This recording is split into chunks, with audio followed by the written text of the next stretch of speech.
Hello and welcome to the show. I'm Kathy Sciere, and this is the place for straight talk for women entrepreneurs. My guest today is my friend and colleague, Caroline Ceniza-Levine. She's a career and business expert and the co-founder of Six Figure Start, a career coaching company that's a multiple six-figure business. Caroline specializes in working with people who want to make a change from one career to a new one or from employee to entrepreneur. And today she's going to share with us her 5 strategies to grow your business to 6 figures. Welcome, Caroline. Thanks for having me, Kathy. Now, before we dive into that, Caroline, you are a self-described extreme career changer, an expression which I love. But tell us about that and a bit about your journey to entrepreneurship. Yeah, absolutely. So I trained as a classical pianist. So I did the whole conservatory thing. I studied at Juilliard, Manhattan School of Music, and then I became a strategy consultant in investment banking. So that was my first, I would say, big shift. And then I actually joined a consulting alum who was starting a retained executive search firm in management consulting. So that was my second big shift, moving into recruiting. And then I missed the arts, so I dropped out of corporate work entirely and became an actor for a few years. And I still have my SAG card, and I'm still actually doing stand-up comedy. So I'm trying to stay active in the arts, but I was acting for a while, and then I reintroduced my career corporate stuff, and I started working. Started again in recruiting, but this time in-house. So that was a shift, going from professional services into in-house corporate. I also shifted industries. I went from management consulting to media and entertainment. So I worked in a different industry. I was in-house at this point. And at that time, I reconnected with a former recruiting colleague that I knew for, at this point, over 20 years. And we started Six Figure Start. So then that was my last transition, right, to entrepreneur. So pianist, consultant, recruiter, actor, corporate HR, entrepreneur. So I feel like that's pretty extreme. All right, so let's get into these 5 steps, because I think everybody's going to want to know these 5 crucial steps that this is in fact what you and Connie did to grow Six Figure Start, correct? Yeah, so we did a lot of different things, but I have to say, looking back, you always want to know, if I knew then what I knew now, right, what would I have done? And these are basically the 5 that I would have singled out. Okay, so the first one you talk about is the elevator pitch. Now, we've all heard about that, but you give us your take on what that really is and what that should be, and how is it different as an entrepreneur than a job seeker? Right. So I think so many people are anxious about this and thinking, well, what's the ideal thing to put in there?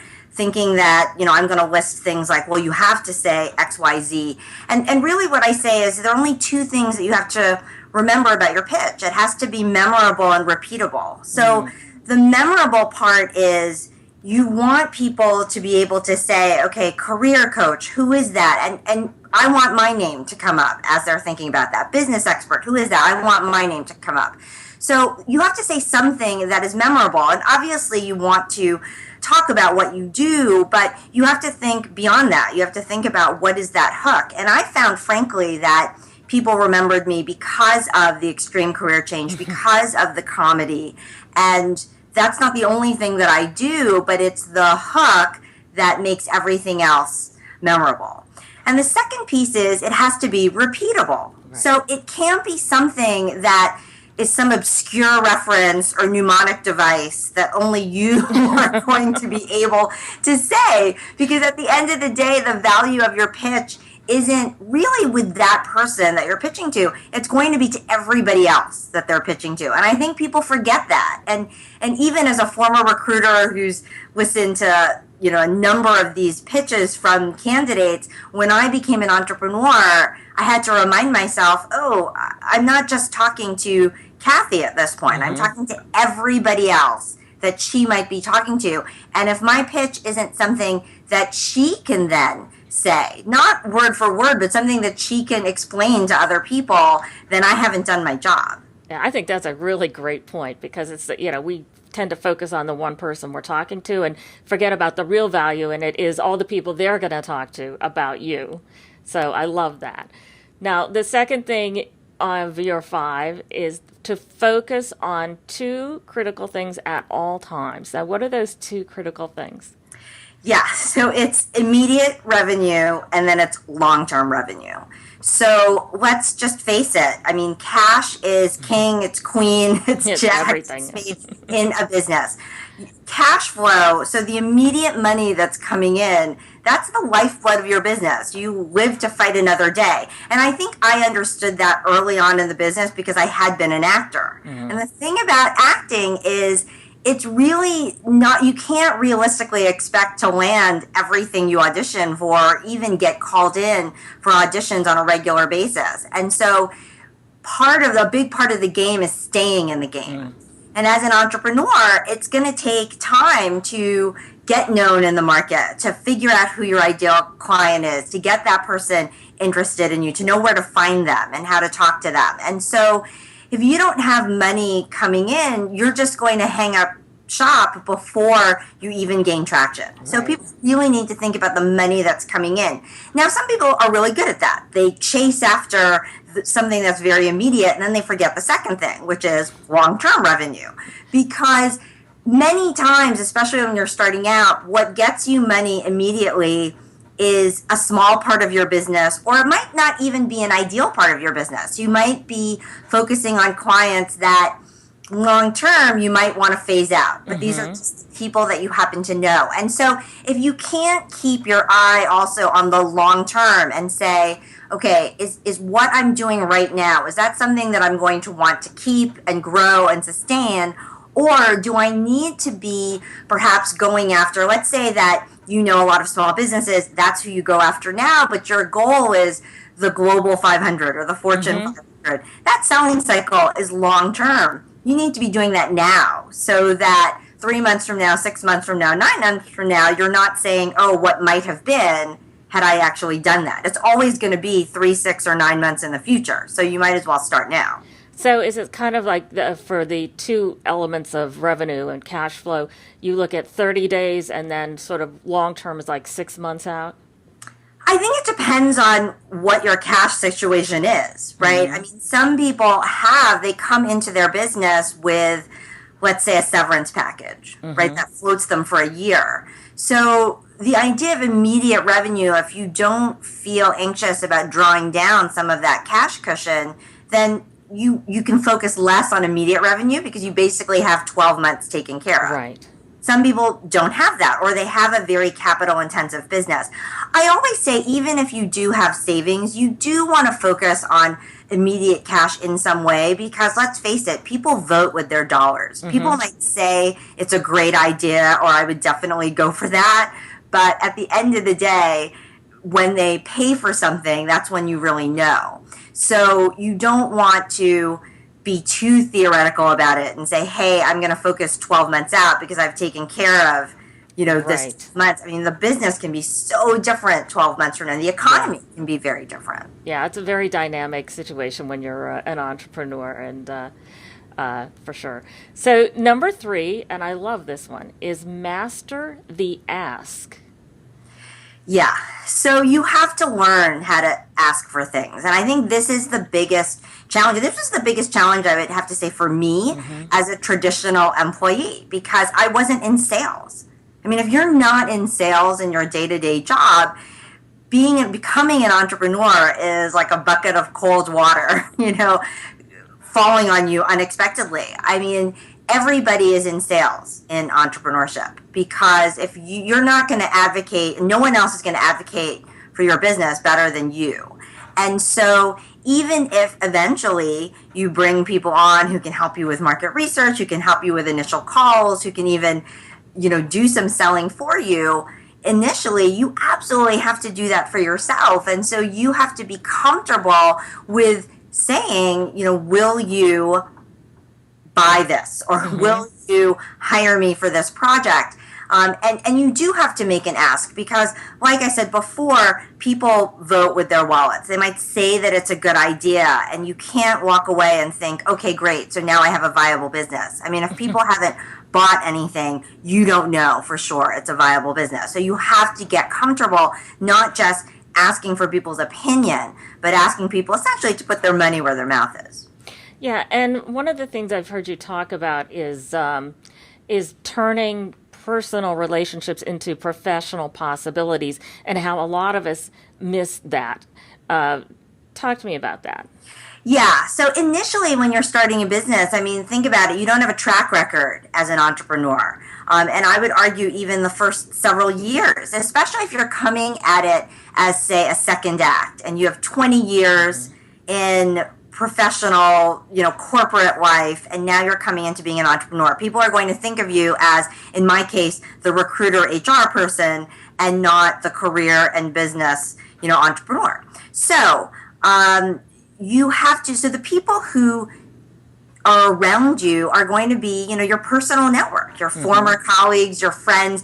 These are your immediate connections. It's not like you're stepping into a Fortune 500 company as, as an employee where you have this manufactured support system. Your support system now as an entrepreneur are your friends and family and everyone you know.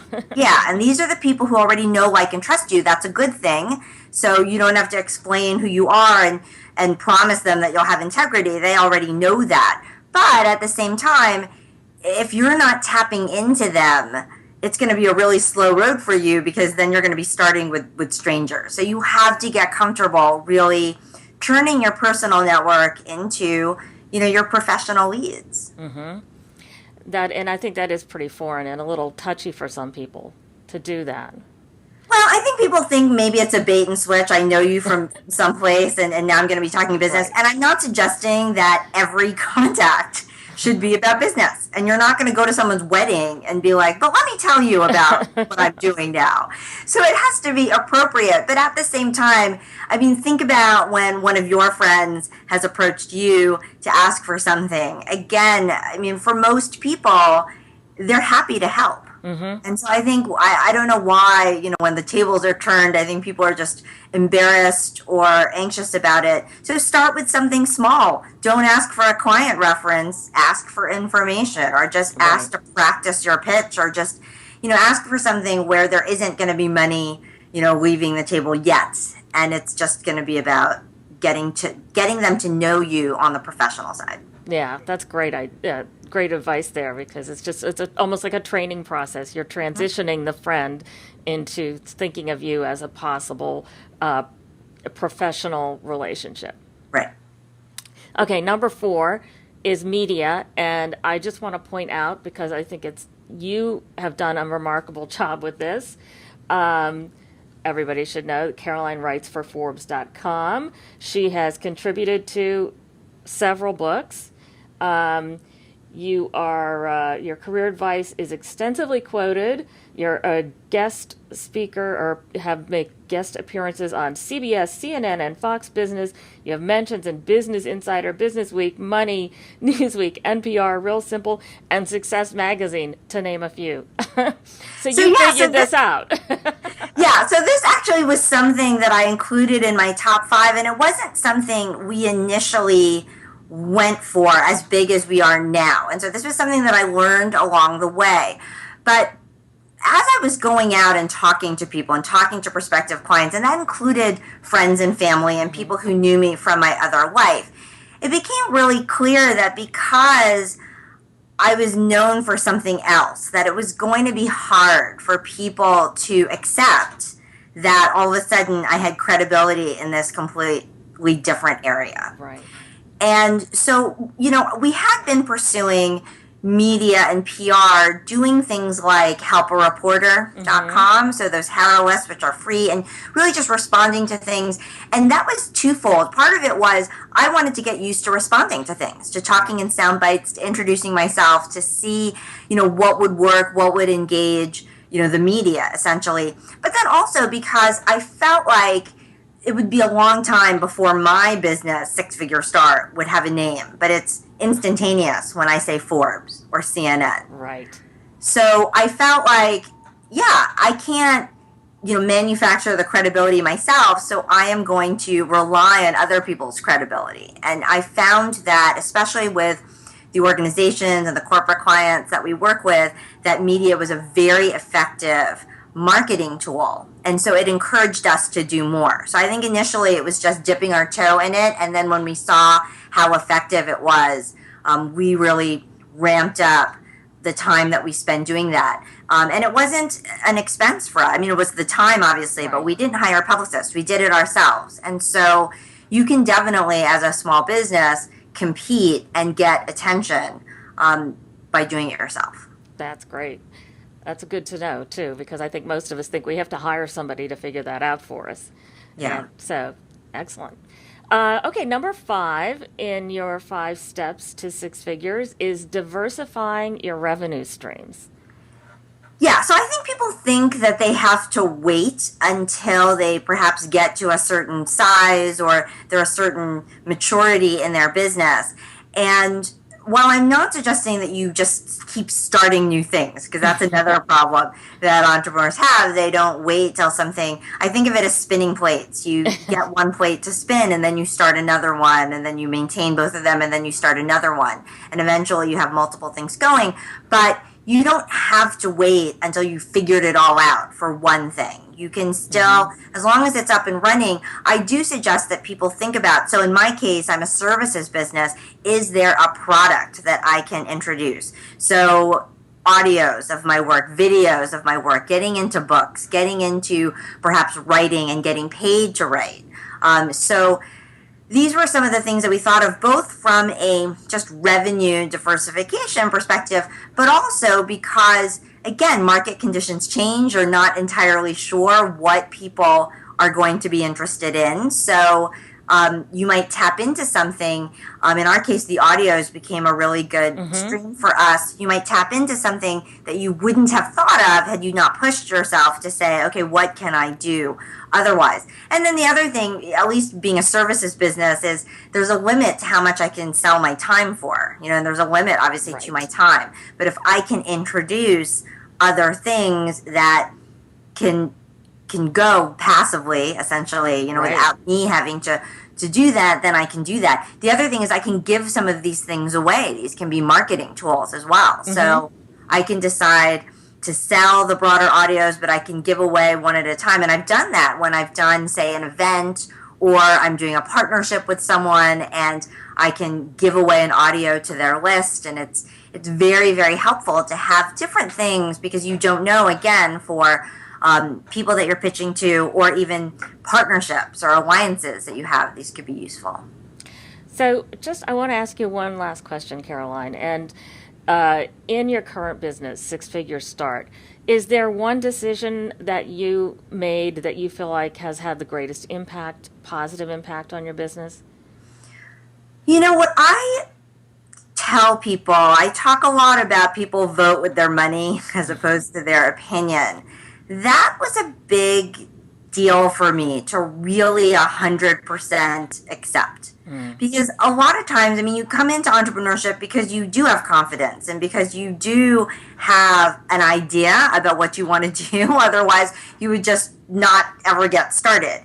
And so I think entrepreneurs are stubborn in that way and persistent in that way. And sometimes you think you have this great idea and you keep going even when market conditions or market feedback suggests that there really isn't, you have to tweak something or you have to do something. And so I think it was really paying attention to what is selling, really tracking my numbers and saying what's selling, what sells quickly with little effort. And if it was something that I hadn't thought of before, then I paid attention to that. If it was something that I didn't enjoy that much, right? And then I started to think about, well, why not? And knowing what I know now, is there something that I can do perhaps to make it more palatable? Or what part of it can I delegate so that I'm still enjoying it and the money is still coming in? So it's really just running the numbers, paying attention to the numbers, and really taking the advice, that kind of objective advice, and not relying so much on, well, this is what I think it is. Right. I'm going to keep plugging away.